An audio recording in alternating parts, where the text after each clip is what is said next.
tools of transformation, or why use tools for transformation, right? Welcome. I'm Michelle Wildflower.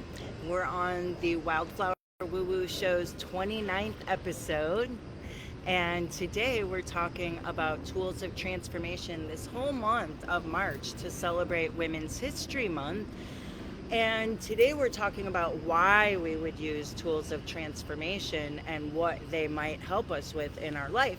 And I want to add, in case you notice that I'm not in my usual background, I'm actually in St. Petersburg visiting my daughter. So I was trying to find a out of the way place in the city to do the show. So thanks for your patience. I started a little early because there was no one around, and it seems like people could walk through here, and I figured I would just seize the moment when there was privacy so we could be alone. As alone as you can be in St. Pete, right? Okay, so like I said, this whole month we're talking about tools for transformation. Today we're going to talk about why we would use tools for transformation. Next, the one after that, episode 30, we'll be talking about tarot cards. The one after that, we'll be talking about runes. And the one after that, we'll be talking about how to use pendulums. So why use these tools, right? For some people, they might go through their life and never use any of these tools and feel like everything was fine, and maybe everything was fine. But for some people that are seeking a higher purpose in life, they might not know what that purpose is. Sometimes people get at a crossroads, or they face challenges before them, or they might even feel like they're at a standstill, which, right, that might be like feel like the worst point, because it's not even like you don't know which way to turn. It's like you feel like there is no way to turn. And if you're feeling that, you can use these tools of transformation to try to connect with the inner knowing within you. Because even if you don't know it, inside you, your soul knows what you're meant to do, what your purpose is, why you're here, if you're supposed to help people, if you're supposed to heal people, if you're supposed to bring new ideas to the world. Whatever it is, maybe you heal people through art, maybe you're an artist, maybe you're a poet, maybe you're a writer. There's so many different possibilities, and a lot of times in this world, in this day and age that we're in right now, it seems like our gifts or our specialties kind of get pushed to the side, and we just end up with a job that was convenient, or one that maybe our family told us, I think you'd be really good at this, you should go to school for this. Or maybe your friend told you, I think you're good at that and you should do this. But sometimes when we listen to other people, we might gain some insight, right? But sometimes when we listen to other people, we actually lose sight of our own inner knowing and being able to figure out what is the best for us, because there's just so many voices and so much coming in, and so much advice and wisdom that people are trying to tell us. And actually, any of the answers that we seek are going to come from within us. And if that seems crazy to you or hard to believe, or you're like, how would I even find out? That's what the tools of transformation are for. And that's what I want to talk to you about this whole month. To celebrate Women's History Month, I want to talk about ways that we can connect with our inner knowing, that part of us. It's our intuition, like you could call it your soul, your purpose, your calling, right? And sometimes people actually will have some idea and know what their calling or their purpose is, but they're like, I would never be able to do it because of the situation I'm in.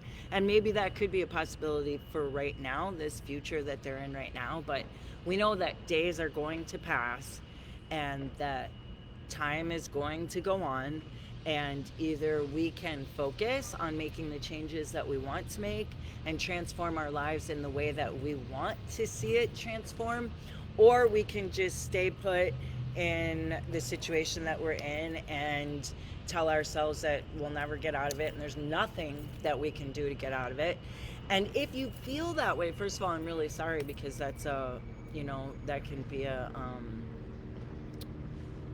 I don't want to say hurtful, but it can almost be a hurtful position to be in, because it kind of hurts to like not know what why? Just why, basically. Why? You just have the answer why.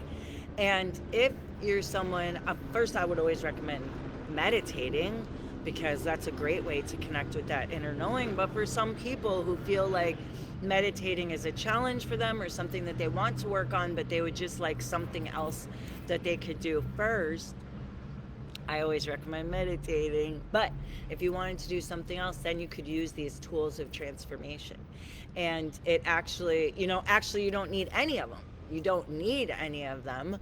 But if sometimes it's fun to like play with cards or runes, and it's like a fun activity. Something that you like to do is play with your spiritual tools, open up your spiritual toolbox and check out what's in there and see what calls you first, and pull a card and have it end up that it like totally goes along with what happened to you that day.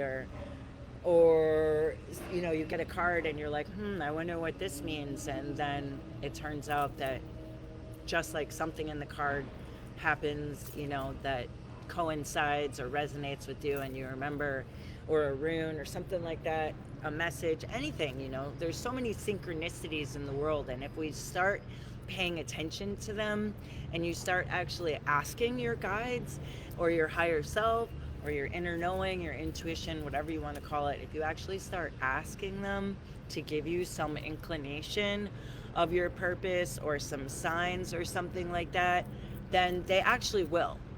A lot of times, if you haven't asked, then that's why you haven't seen it. Sometimes you don't have to ask, but sometimes if you feel like you're not feeling that connection, or that you have anyone else out there on your side, like your spirit guide or whatever you call them that resonates with you, angels, or whatever resonates with you, like I said, then asking for a sign. Sometimes once you ask, it's like a lot of times spirit can't communicate with us unless we actually ask.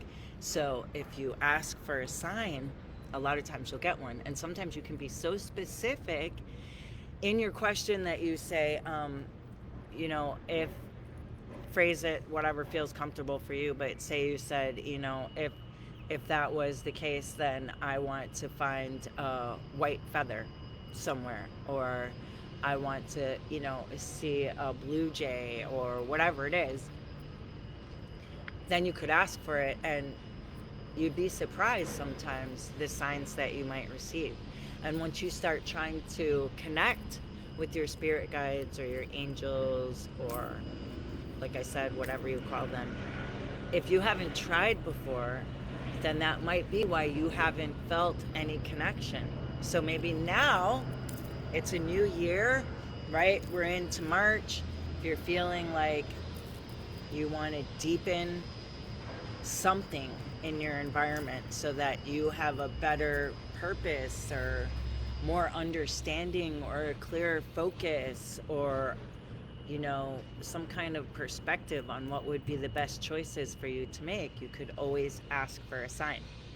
And the next few episodes, we're going to be talking about and understanding how to use tarot cards, runes, and pendulums to connect with our higher self and to deepen that inner knowing. How does that sound? Does that sound good? Thumbs up if that sounds good. Type yes in the comments, even if you're watching the replay. And that'll just send a message to your subconscious mind that you're serious about this, and this is something that you want to do. You could ask for the sign anywhere you are, and usually if I ask for a sign afterwards, I will always say thank you, thank you, thank you. So I always recommend having a lot of gratitude for any signs or any spirit work that you are trying to do, or anything like that, because it's even just practicing gratitude can affect physiological changes in our bodies. So if you want to deepen that connection, tune in next week when we're talking about tarot cards, and we'll break that down. We're just talking about the basics. And something else that I wanted to tell you about that I'm really excited about. So we have something big that we've been working on since January, and we're finishing up, tying up the loose ends right now, and we're very close to being finished. I can't wait to share it with you, but I'm not unveiling it just to the world. It's to a select few, and it's to those who sign up for our Awakening the Divine Feminine Spiritual Summit, which is March 30th, 1 to 5 p.m. And in that summit, I'll be interviewing a variety of educators in the metaphysical realm that are doing important work helping people to discover their soul's purpose and awaken that divine feminine within. So we would love to have you join us. Go to naturesmysteries.com and we'll be having a drawing as well as the unveiling at the end of it. And like I said, I'm so excited to share it with you. I think everyone's going to be wicked excited. I'm hoping as excited as I am, because I'm just like beside myself with excitement and I can't wait to share it with you. So I hope you enjoyed today's episode when we talked about tools of transformation and why you would use them. And join us next week on episode 30 when we discover tarot cards and go over some basics. And thanks so much today for taking the time to open the door to your spirituality. Take care.